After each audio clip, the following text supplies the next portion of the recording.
My daughter kicked me out for being an extra mouth, and the move I made next changed everything. I'm 68 years old, and 3 months ago I learned that raising a successful daughter doesn't guarantee she'll care about you when you need her most. My daughter Amy is 34, and everything I thought I wanted her to become: independent, successful, and completely self-centered. What I didn't expect was for her to look at me like I was a burden that needed to be disposed of when my life fell apart. Let me back up and explain how I got here. 2 years ago, my wife Linda passed away after a brave fight with Alzheimer's. We'd been married for 42 years, and watching her fade away was the hardest thing I've ever experienced. By the end, she didn't recognize me anymore, didn't remember our life together, didn't even know her own name. But I stayed by her side every single day, because that's what you do when you love someone. Linda had been the heart of our family, the one who kept everyone connected. She organized birthday parties, holiday gatherings, and made sure Amy stayed in touch. Even when her career started consuming her life after Linda died, it was like the glue holding our family together just disappeared. Amy came to the funeral, of course, gave a nice speech about how much her mother meant to her, but 2 weeks later, it was like she'd moved on completely. I stayed in our family home for about a year after Linda passed, trying to maintain some sense of normalcy. The house was too big for just me, 5 bedrooms and a yard I could barely keep up with anymore. My arthritis was getting worse, my blood pressure medication made me dizzy, and some days I could barely muster the energy to make myself dinner. Amy would call maybe once a week if I was lucky, usually just to check that I was still alive, not because she actually wanted to talk. The breaking point came when I had a minor heart episode last spring, nothing major, but scary enough that the neighbors called an ambulance. When Amy got the call from the hospital, she was annoyed that it interrupted her workday, not worried about my health. She showed up looking like she'd rather be anywhere else, asked the doctor a few perfunctory questions, and then told me she thought it was time I considered my options. My options, that's how she put it, like I was a problem that needed a solution. She started bringing up assisted living facilities, showing me brochures for places that looked more like prisons than homes. When I told her I wasn't ready for that yet, that I still felt capable of living independently, she got that frustrated look she'd worn since she was a teenager, whenever she didn't get her way immediately. Then came the financial pressure. Amy had always been good with money, maybe too good. She'd built a successful career in corporate finance and lived in one of those sterile modern condos downtown that cost more per month than I used to make in a year. She started lecturing me about how expensive it was to maintain the family home, about property taxes and utilities and repairs. The thing is, I wasn't asking her for money. I had my pension, Social Security, and some savings. Linda and I had been careful with our finances our whole lives. We weren't rich, but we weren't destitute either. But Amy kept talking like supporting me was this enormous burden she was carrying, when the truth was I'd been supporting myself just fine. What really bothered me wasn't the money talk, it was the way she looked at me like I was already dead, just too stubborn to lie down. You know that look when someone's calculating how much easier their life would be if you just weren't around anymore. Amy had perfected that expression. 6 months ago, she convinced me to sell the house, said it would be better for everyone if I moved in with her temporarily while we figured out a more permanent solution. I should have known it was a trap, but I was lonely and tired, and the idea of not being alone in that big empty house anymore seemed appealing. Moving in with Amy was a mistake from day one. Her condo was designed for one person, specifically one person who was never actually there. She worked 12-hour days most weekends, and when she was home, she acted like I was invading her space. My bedroom was actually her home office, so she'd set up a fold-out bed in the corner like I was a house guest who'd overstayed their welcome. I tried to be helpful. I'd clean up after myself, cook dinner for both of us, even though she rarely ate it, and stay out of her way when she was working, but nothing I did was right. The way I loaded the dishwasher was wrong. My cooking smelled up her kitchen, and apparently I watched TV too loudly, even though my hearing isn't what it used to be. The complaints started small, but they kept building. I was using too much hot water in the shower, leaving crumbs on the counter, making too much noise. When I got up early, I felt like I was walking on eggshells in what was supposed to be my temporary home, trying not to give her any more reasons to resent my presence. Then 3 months ago, everything came to a head. Amy had been unusually quiet for about a week, barely speaking to me, except to point out things I was supposedly doing wrong. I should have seen it coming, but I was too busy trying to be the perfect houseguest to recognize the signs. She came home from work on a Friday evening with that familiar frustrated expression and told me we needed to talk. Those 4 words that never lead anywhere good. She sat down across from me at her glass dining table, the one that always made me nervous because it looked too expensive to actually use, and delivered the speech she'd obviously been rehearsing. "Dad," she said, using that condescending tone she'd developed sometime in her 20s, "this arrangement isn't working out. I need my space back." And honestly, having an extra mouth to feed is putting a strain on my budget. An extra mouth to feed. I stared at her trying to process what she'd just said. This was my daughter, the little girl I'd taught to ride a bike, helped with homework, and walked down the aisle at her wedding before her divorce 2 years later. This was the person I'd worked double shifts to put through college so she could have the opportunities Linda and I never had. Extra mouth to feed, like I was some stray dog she'd taken pity on instead of her father, who devoted his entire life to making sure she had everything she needed. But Amy wasn't done. She'd found what she called a perfect solution, a senior living community about an hour outside the city. It was affordable according to her research, and they had activities and meal plans and medical staff on site. Everything an aging parent could need, she said, like she was trying to sell me a vacation package. The way she presented it made it clear this wasn't a discussion, it was a notification. I had 2 weeks to pack my things and move to this place I'd never seen, to live among strangers in a facility that might as well have been on another planet for how often she'd realistically visit. I sat there listening to her outline her plan, feeling something I'd never felt toward my daughter before: disappointment. So deep it made my chest ache. This person I'd raised to be strong and independent had become someone who saw her own father as nothing more than an inconvenience to be managed. That night, I lay awake on that uncomfortable fold-out bed, staring at the ceiling and realizing that Amy had already written me off. She wasn't looking for a solution that would work for both of us. She was looking for a way to get me out of her life with minimal guilt. But what Amy didn't know was that her old man still had a few tricks up his sleeve. The next morning, Amy left for work without saying goodbye, which had become her standard routine over the past few weeks. I'd learned to recognize the sound of her heels clicking across the hardwood floor, followed by the slam of the front door. That meant I had the apartment to myself for the next 12 hours.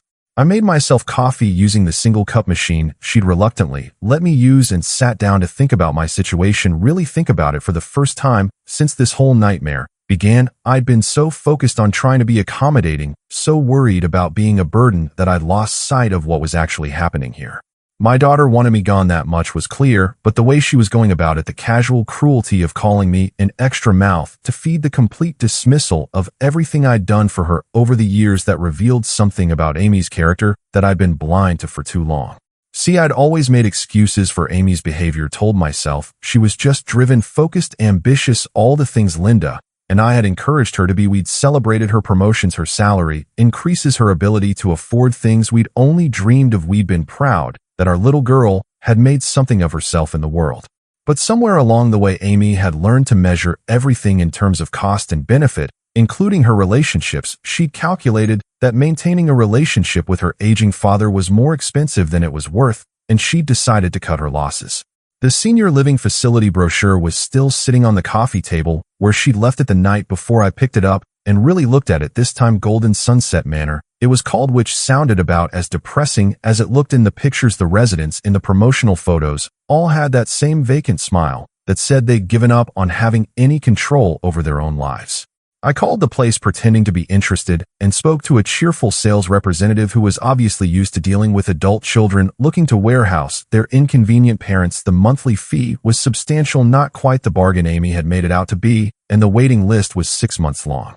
6 months, that meant Amy had been planning this for half a year, researching facilities, making inquiries, probably even putting down a deposit, all while pretending that my living with her was a temporary arrangement. While we figured things out together, she'd been lying to my face for months. When Amy came home that evening, I was waiting for her with the brochure in my hand. I asked her about the waiting list and watched her face change when she realized I'd called the facility. Her expression shifted from surprise to annoyance to something that looked almost like panic. Well, she said, setting down her briefcase with more force than necessary, I wanted to make sure we had options. I didn't want to wait until the last minute and find out there weren't any openings. Options, right? So she put me on a waiting list without telling me, essentially signing me up to be institutionalized without my knowledge or consent. I asked her when exactly she'd done this, and she got defensive, said she was just being proactive, just trying to plan ahead. But I could see the truth in her eyes. Amy had been counting down the days until she could ship me off to Golden Sunset Manor. She'd probably marked it on her calendar like any other business deadline. The fact that it was her father's life she was planning to dispose of didn't seem to weigh on her conscience at all. That's when she said something that made my blood run cold. Dad, you have to understand, this isn't personal, it's just practical. You need more care than I can provide, and keeping you here isn't sustainable for either of us. Not personal to move your father into a facility an hour away, where he doesn't know anyone, where he'll be lucky to see his daughter once a month, where he'll spend his remaining years among strangers waiting to die. I looked at this woman who shared my DNA, who'd sat on my shoulders at parades and cried in my arms when boys broke her heart, and I realized I didn't recognize her anymore. The Amy I'd raised would never have talked about her father like he was a business problem that needed solving. But there was more. Amy had apparently been researching my finances too. Without my permission, she knew about my pension, my social security, my savings account. She'd calculated exactly how much Golden Sunset Manor would cost and determined that I could afford it myself, which conveniently meant she wouldn't have to contribute anything. She'd done a complete cost-benefit analysis of my life and determined that the most efficient solution was to warehouse me somewhere I couldn't inconvenience her anymore. The fact that this place was an hour away from everything I'd ever known, everyone I'd ever cared about, was just a bonus as far as she was concerned. When I asked her how often she planned to visit, she got that same annoyed expression she'd worn when I'd asked about loading the dishwasher differently. As often as I can, Dad, but you know how busy work gets. Translation: never or close to it. I'd be lucky to see her on major holidays, and even then she'd probably find excuses to cut the visits short. That night, I made a decision. I wasn't going to let Amy dump me in some facility where I'd fade away forgotten and alone. If she wanted me out of her life, she was going to get exactly what she asked for, but not in the way she expected.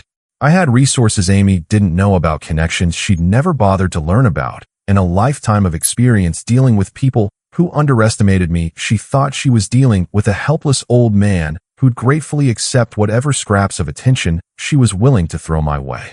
She was about to learn just how wrong she was.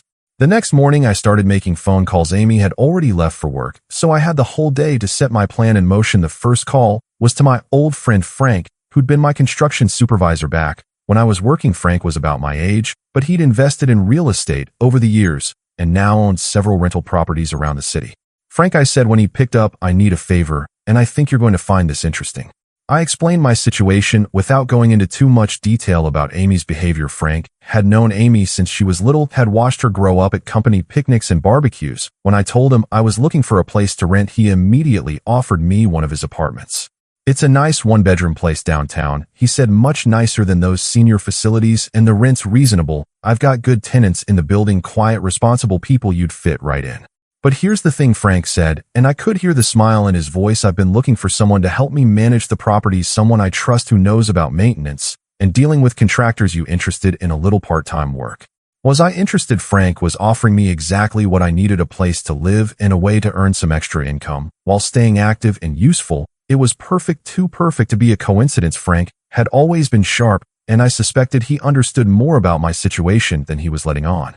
The second call was to my lawyer, Jim Patterson, who'd handled Linda's will and our estate planning. Jim was semi-retired, but he still took care of a few longtime clients. I told him I needed to review my will and make some changes. Some significant changes. I'd been planning to leave everything to Amy. It seemed like the natural thing to do as my only child, but Amy's behavior over the past few months had made me reconsider whether someone who saw her father as an extra mouth to feed deserved to inherit the fruits of a lifetime of hard work. Jim understood immediately. We should definitely review your options. He said there are several ways to structure your estate depending on your goals. My goals had become very clear. I wanted to make sure my money went to people who would appreciate it and use it well. Amy clearly didn't need my inheritance, and more importantly, she didn't deserve it. The third call was to my old buddy Carl, who worked at the bank where I'd had my accounts for over 30 years. Carl had helped me set up automatic bill payments and manage my finances after Linda died, and he'd always been straight with me about money matters. Carl, I said, I need to understand something about my accounts. Amy seems to think she knows details about my finances, and I'm wondering how that's possible. There was a pause before Carl answered. Thomas, the first probably shouldn't tell you this, but Amy came in about 6 months ago. She said she was helping you manage your affairs and asked for account balances and transaction histories. Had she now? I asked for copies of everything Amy had requested, and Carl promised to have it ready by the end of the day. When I picked up the paperwork, I wasn't surprised to see that Amy had been much more thorough than I'd realized. She'd requested information going back 2 years, essentially conducting a complete audit of my financial situation.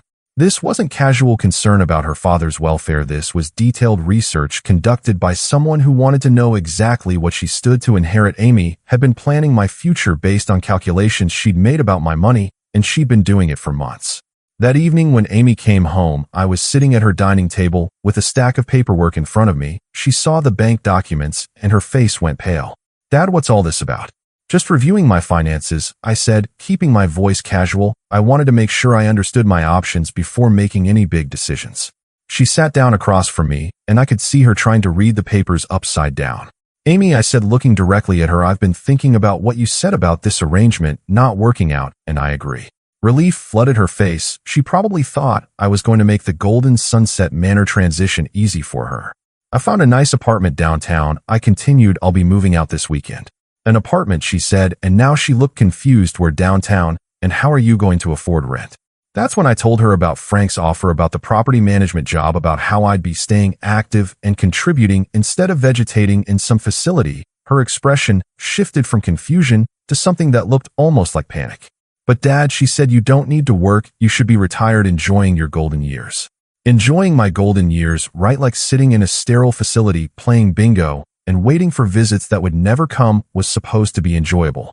I also told her I'd been reviewing my will. She tried to act like this was no big deal, but I could see the tension in her shoulders. She'd clearly given a lot of thought to her inheritance. "I've decided to make some changes," I said. "I want to make sure my money goes to people and causes that really need it." "What kind of changes?" she asked, and her voice was carefully controlled. "Well, there's a scholarship fund at the community college that helps older adults go back to school, and the food bank where your mother used to volunteer. They could use ongoing support, and Frank's been talking about creating a fund to help seniors age in place in their own homes instead of being forced into institutions." Amy was quiet for a long time, processing what I just told her. She was smart enough to understand that I wasn't just talking about charitable giving. I was talking about fundamentally restructuring my estate in a way that would significantly reduce her inheritance. "But Dad," she said finally, "don't you think family should come first?" "Family," I repeated, letting the word hang in the air. "Between us, you mean like how you put family first when you called me an extra mouth to feed?" Her face flushed red, but she didn't deny it. "Amy," I said, my voice staying calm, "you've made it very clear that you see me as a burden, an expense, an inconvenience to be managed. You've spent months researching ways to get me out of your life. With minimal effort on your part, you've been planning my future without consulting me, and you've been investigating my finances without my permission." I stood up and gathered my paperwork. "So I'm giving you exactly what you want. I'm getting out of your life, but I'm doing it on my terms, not yours." The move I was about to make would change everything, but not in the way Amy expected. Moving day arrived faster than Amy expected. I'd spent the week packing my belongings, which didn't amount to much after living in her spare room. For 6 months, most of my furniture was still in storage from when I'd sold the family home, so it was mainly clothes, books, and a few sentimental items. Frank showed up bright and early with his pickup truck ready to help me move. Amy had already left for work, which was probably for the best. She'd been unusually quiet all week. Ever since our conversation about my will, I could tell she was trying to figure out how to approach the subject without seeming greedy, but she hadn't found the right angle yet. The apartment Frank had found for me was everything he'd promised: a clean one-bedroom unit in a well-maintained building with tenants who actually seemed happy to be there. The previous tenant had been an elderly woman who'd moved to be closer to her grandchildren, and she'd taken excellent care of the place. More importantly, the building was in the heart of downtown, walking distance to restaurants, shops, the library, and the community center where Linda used to volunteer. I'd have more social opportunities in 1 week than I'd had in 6 months of living with Amy. Frank introduced me to Mrs. Chun, who lived next door. She was a retired teacher about my age who immediately invited me over for coffee and told me about the building's weekly poker game. Apparently, I'd landed in the middle of a thriving community of active seniors who looked out for each other. This is what retirement should look like, I thought, as Mrs. Chun showed me around the building's common areas, not warehoused in some facility, but living independently among friends and peers. By the time Amy came home from work that evening, I was completely moved out. I'd left my keys on her kitchen counter along with a note thanking her for her hospitality and giving her my new address and phone number. She called me within an hour. "Dad," she said, and I could hear the strain in her voice, "I didn't expect you to move out so quickly. I told you I was moving this weekend. Amy, you've been complaining about me being here for months. I thought you'd be relieved." "Well, yes, but we should have talked about this more, planned it better." "Planned it better like the way you planned to put me in Golden Sunset Manor without discussing it with me first."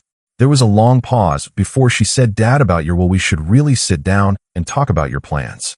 And there was the real reason for her call. Amy had spent the week calculating how much money she stood to lose if I followed through on my threats to restructure my estate. She suggested we meet for dinner that weekend to discuss my future plans. The irony wasn't lost on me. A week ago, she couldn't wait to get me out of her life. Now suddenly, she wanted to have long conversations about my well-being. I agreed to meet her, but I had my own agenda. The restaurant she chose was expensive, which told me she was planning to put some effort into this conversation. She was dressed nicely, had obviously prepared talking points, and was using her most caring daughter voice. Dad, she began, I've been thinking about what you said about changing your will, and I'm worried you're making emotional decisions that you might regret later. Emotional decisions, interesting way to frame it, Amy.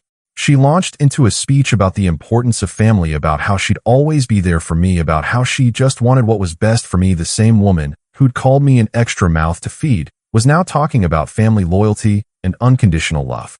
But I let her talk because I was curious to see how far she'd go.